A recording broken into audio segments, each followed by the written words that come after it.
British secret service के गुप्त office में बैठा जेम्स बॉन्ड सीक्रेट सर्विस के चीफ मिस्टर एम से अत्यधिक उत्साहित स्वर में कह रहा था, मैंने कोहिनूर में दिलचस्पी लेने वालों का पता लगा लिया है सर। Very good. एम का चेहरा चमक उठा। कौन है वे लोग? वे उसी देश के जासूस हैं सर, जिस देश से हमारे बुजुर्ग कोहिनूर को यहाँ ले आए थे। यानी भारतीय? मिस्टर एम उछल पड़े। जी हाँ, बॉन्ड ने गर्वीली मुस्कान के साथ कहा, वे भारतीय जासूस ही हैं। विजय, विकास, अशरफ, विक्रम और आशा, ये सब मेकअप में नाम बदलकर लंदन में सक्रिय हैं। ब्यूटी नामक जिस लड़की हवाला आपने मुझे दिया था, वो ब्यूटी नहीं बल्कि भारतीय सीक्रेट सर्विस की जासूस आशा हैं।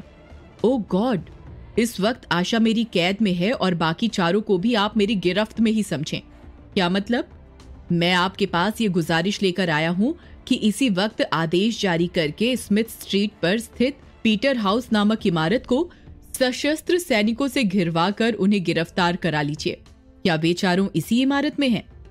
यस सर, उनके साथ ब्यूटी बनी हमारी एक जासूस भी है। हम समझ नहीं पा रहे हैं बॉन्ड कि आखिर तुम क्या कह रहे हो। सबसे पहले संक्षेप में तुम हमें अपनी पूरी रिपोर्ट दो। हमारी कौन सी जासूस ब्यूटी बनकर उनके बीच कैसे पहुंच गई? जेम्स बॉन्ड ने एक क्षण भी गंवाना उचित नहीं समझा और शुरू हो गया। मिस्टर एम उसके मुंह से निकलने वाले एक एक शब्द बहुत ध्यान से सुनते रहे। अल्फांसे के शब्दों में दुनिया एक जंगल है, इंसानी जानवरों से खचाखच भरा जंगल है, और इस जंगल के बादशाह यानी शेर का नाम है अल्फांसे।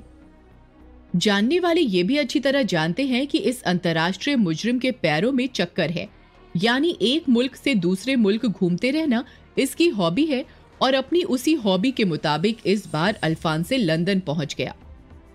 संयोग से उन दिनों लंदन में बोगान नामक गुंडे का डंका बज रहा था, इस हद तक कि लंदन की पुलिस बोगान पर तो दूर उसके किसी चमचे तक पर हाथ डालने से कतराती थी। परंतु किसी ने सच कहा है कि झूठ की हांडी रोज नहीं चढ़ती। बोगान के लिए वह दिन दुर्दिन ही कहा जाएगा जब उसके 3 गुर्गे उसकी खिदमत के लिए इरविन नाम की एक युवा और सौंदर्य का प्रतिबिंब सी नजर आने वाली लड़की को किडनैप करके ले जा रहे थे। बोगान के भाग्य को शायद राहु केतु ने टेढ़ी आंख से देखा था, तभी तो वे गुर्गे बेचारे अल्फांसे से टकरा गए। अल्फांसे ने न केवल इरविन को उनके चंगुल से मुक्त किया, बल्कि बोगान के गुर्गों की काया का भूगोल भी बदल डाला। यहाँ ये बताना परम आवश्यक है कि इरविन नाम की ये लड़की अल्फांसे की खूबसूरती और बहादुरी पर आसक्त हो गई। कम से कम अल्फांसे के लिए ये कोई विशेष बात नहीं थी। इरविन से पहले भी उस पर बहुत सी लड़कियां आसक्त हो चुकी थीं, परंतु उस पर कभी कोई असर नहीं होता था, क्योंकि सर्वविख्यात है कि अल्फांसे लड़कियों में कोई दिलचस्पी नहीं रखता।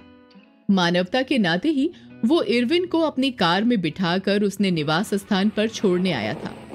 परंतु उस वक्त अल्फांसे की आंखें हीरों की तरह चमकने लगी जब उसे पता लगा कि इरविन गार्डनर की इकलौती पुत्री है। गार्डनर का परिचय केवल इतना ही था कि वे सिक्योरिटी विभाग के कोई बहुत बड़े अफसर हैं। जाने क्या बात थी कि उसी क्षण ऐसा महसूस होने लगा कि अल्फांसे भी इरविन से मोहब्बत करने लगा है। प्यार की पींगे बढ़ने लगी। अल्फांसे और इरविन के बीच मुलाकातों का सिलसिला लंबा होता चला गया और इन मुलाकातों में ये मोहब्बत परवान चढ़ने लगी। इसी बीच अल्फांसे का टकराव बोगान से भी हुआ। नतीजे का अनुमान तो आप लगा ही सकते हैं, यानी लंदन से बोगान का आतंक खत्म। उपरोक्त घटनाओं के 3 महीने बाद सिंगही, वतन, विकास आदि को कार्ड मिले।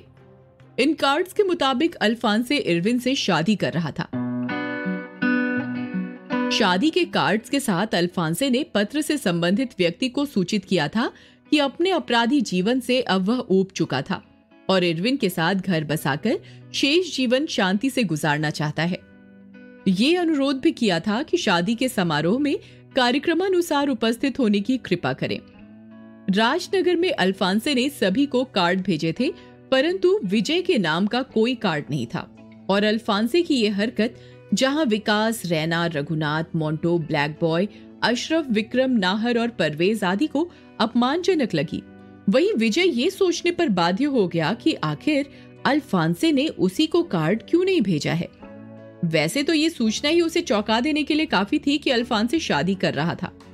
ऊपर से उसके नाम का कार्ड ना होने ने भी उसे चौंका दिया और उस शादी के प्रति विजय संदिग्ध हो उठा। अल्फांसे की नस नस से वाकिफ विजय को लगा कि वो शादी नहीं, कोई षड्यंत्र था। और वो षड्यंत्र क्या था, यही जानने के लिए विजय तुरंत जेम्स एलन बनकर लंदन पहुंच गया। अब शुरू हुई अल्फांसे की शादी के पीछे छुपे रहस्य तक पहुंचने के लिए विजय की इन्वेस्टिगेशन। अल्फांसे एलिजाबेथ होटल के रूम 71 में ठहरा हुआ था। जेम्स एलन बना विजय भी इसी होटल में जा ठहरा। सबसे पहले उसने एक वेटर से अल्फांसे के पिछले दिनों की गतिविधियों की जानकारी एकत्रित की। अल्फांसे के बोगान से टकराव, इरविन से हुई मोहब्बत का विवरण जानने के अलावा उसने ये भी जान लिया कि अल्फांसे ने ब्रिटिश नागरिकता प्राप्त कर ली थी। अब वो एक गुंडे के रूप में पहले बोगान के गुर्गों और फिर उनके माध्यम से बोगान तक पहुंचा, परंतु अपने असली मकसद में कामयाब ना हो सका। बसंत स्वामी बनकर टोह लेने के लिए वो जेम्स बॉन्ड से भी मिला, किंतु परिणाम वही रहा, यानी ढाक के 3 पात। अतः शादी को होने से वह ना रोक सका। शादी निश्चित तारीख में ही हुई, और यदि सच कहा जाए तो ये शादी नहीं, अच्छा खासा हुल्लड़ था, क्योंकि सारी दुनिया के मशहूर अपराधी और जासूस इसमें शामिल हुए थे। Jackson, Timbuktu, Jackie, Mike, Harry, Julia, बागारोफ, Nusrat Tughlaq, Rahman, Watan, Apollo, Thakur Sahab, Raghunath, Raina, Vikas, Dhanush Tankar, Vijay, Black Boy, Ashraf, Vikram, Nahar, Parvez और आशादी। इन सब ने मिलकर लंदन में ऐसा हंगामा मचाया जिसे लंदन वासी हमेशा याद रखेंगे। सिंघही, जैक्सन और टुम्बकटू अपने नायाब तरीकों के साथ शादी में शरीक हुए थे। सिंघही के आगमन से पूर्व उस वक्त सभी लाइटें गुल हो गई थीं, जब विजय ने किन्हीं दो व्यक्तियों की बातचीत सुनी और उस बातचीत में कोहिनूर हीरे का नाम आया। शीघ्र ही विजय ने यह पता लगा लिया कि वो वार्ता ग्रॉडवे नामक एक व्यक्ति और इरविन के पिता गार्डनर के मध्य हुई थी। उसके बाद सनसनी रात के 3 बजे फैली, तब जबकि फेरे खत्म ही हुए थे। गार्डनर की कोठी के एक अंधेरे लॉन में ग्रॉडवे की लाश पड़ी मिली। सभी चौंक पड़े। काफी कोशिश के बाद भी कोई ये नहीं जान सका कि ग्रॉडवे का कत्ल किसने किया, किस मकसद से किया था। शादी के बाद सभी मेहमान लौट गए। भारत में आकर विजय ने विकास और ब्लैक बॉय को बताया कि ग्रॉडवे का कत्ल दरअसल उसी ने किया था। एक साथ दोनों ने चौंक कर पूछा, क्यों? तब विजय ने बताया कि ग्रॉडवे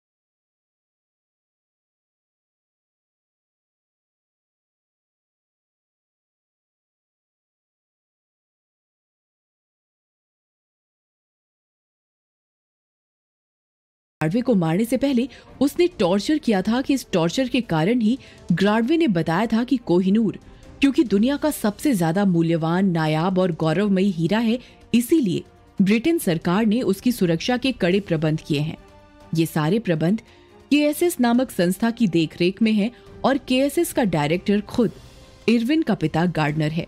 ग्रॉडवे स्वयं भी केएसएस का सदस्य था और इसी वजह से वो विजय को बता सका था कि पृथ्वी के चारों तरफ घूमता हुआ एक उपग्रह कोहिनूर पर नजर रखता है। उस उपग्रह का संबंध एक कंट्रोल रूम में है, यानी यदि कोहिनूर को कोई खतरा हुआ तो उपग्रह तुरंत ही कंट्रोल रूम को सूचना भेज देगा और ये कंट्रोल रूम अन्य कहीं नहीं, गार्डनर की कोठी के तहखाने में था। इतना सब कुछ पता लग जाने के बाद विजय के लिए ये समझ जाना सामान्य सी बात थी कि इरविन से शादी का ढोंग रचाकर अल्फांसे कोहिनूर तक पहुंचने की स्कीम पर काम कर रहा था। ये संभावना विकास और ब्लैक बॉय को भी जची। अब ये लोग अल्फांसे की योजना को नाकाम करने तथा कोहिनूर को हासिल करने की योजना सोचने लगे। प्लान ये बना कि अल्फांसे जैसे ही कोहिनूर को प्राप्त करेगा, ये उसे दबोच लेंगे। मगर ऐसा करने के लिए कोहिनूर तक पहुंचने की अल्फांसे की संपूर्ण योजना जानना जरूरी था और योजना जानने के लिए लंदन जाना। अपनी असली सूरत और नाम से वे लंदन नहीं जा सकते थे। अल्फांसे, बॉन्ड या लंदन की पुलिस की नजरों में वे कभी भी आ सकते थे। अतः विजय, विकास, अशरफ, विक्रम और आशा क्रमशः बशीर, मार्गरेट, डिसूजा, चक्रम और ब्यूटी नामों से लंदन पहुंचे। विजय ने खुद सभी के चेहरों पर ऐसा मेकअप किया था जो किसी भी रसायन से छूटना नहीं था। लंदन में इन 5 जासूसों की स्थिति मुजरिमों जैसी थी और सचमुच इन्होंने मुजरिमों के एक संगठित गिरोह की तरह ही बड़ी तेजी से काम शुरू किया। सबसे पहले ब्यूटी बनी आशा कोहिनूर देखने उस म्यूजियम में गई जहां वो रखा था, और यहाँ उससे कुछ ऐसी भूलें हो गई कि म्यूजियम की सिक्योरिटी के जासूस उसके पीछे लग गए। इधर विजय, विकास, अशरफ और विक्रम की कारगुजारियों से लंदन की पुलिस के साथ ही सीक्रेट सर्विस विभाग भी चौंक पड़ा। मिस्टर एम ने जेम्स बॉन्ड को अपने ऑफिस में बुलाकर यह भेद बताया कि मिस्टर गार्डनर के एसएस के चीफ हैं और कुछ लोग कोहिनूर में दिलचस्पी लेते दिखाई दे रहे हैं। इस प्रकार इस केस में बॉन्ड सक्रिय हो उठा। उधर अल्फांसे इरविन के साथ गार्डनर की कोठी में ही रहने लगा था। विजय, विकास, अशरफ और विक्रम ने जब ये महसूस किया कि आशा को ब्रिटिश जासूस वॉच कर रहे थे, तो उन्होंने आशा से सारे संपर्क तोड़ दिए। अपनी आपराधिक गतिविधियां बिना किसी बाधा के चलाए रखने के लिए उन्हें किसी स्थान की तलाश थी। विजय आदि ने पीटर हाउस को चुना। इमारत की बैक साइड में दूसरे माले पर एक खिड़की थी जिसे उन्होंने मुख्य गेट बनाया। वे रात अंधेरे में आकर पीटर हाउस का इस्तेमाल करते और सूरज निकलने से पहले ही निकल जाते। इन्वेस्टिगेशन करते हुए विजय आदि ने चैम्बूर नामक एक ऐसे व्यक्ति का पता लगा लिया जो कि एसएस का सदस्य ही नहीं बल्कि गार्डनर का दायां हाथ था। चैम्बूर का व्यक्तित्व रहस्यमय था क्योंकि विकास ने उसे अकेले में अल्फांसे से मिलते देखा था। विजय ने अनुमान लगाया कि चैम्बूर अल्फांसे से मिला हुआ हो सकता था। कोहिनूर के चारों तरफ की गई मुकम्मल सुरक्षा व्यवस्था और अल्फांसे की पूरी योजना जानने के लिए चैम्बूर पर हाथ डालने का निश्चय हुआ। उधर जेम्स बॉन्ड ये तो नहीं जान पाया था कि जो लोग कोहिनूर में दिलचस्पी ले रहे थे वे भारतीय जासूस थे, मगर ये भाप गया था कि वो जो भी थे चैम्बूर पर जरूर हाथ डालेंगे। अतः बॉन्ड स्वयं चैम्बूर की निगरानी कर रहा था। जब विजय आदि ने चैम्बूर पर हाथ डाला तो उनका टकराव बॉन्ड से हो गया। चैम्बूर को किडनैप कर लाने में वे सफल तो हो गए, परंतु इस टकराव के बाद बॉन्ड ये जान गया कि वे विजय आदि थे। अतः उसने उसी रात होटल के कमरे से आशा को गिरफ्तार कर लिया। इधर चैम्बूर को लेकर वे पीटर हाउस पहुंचे।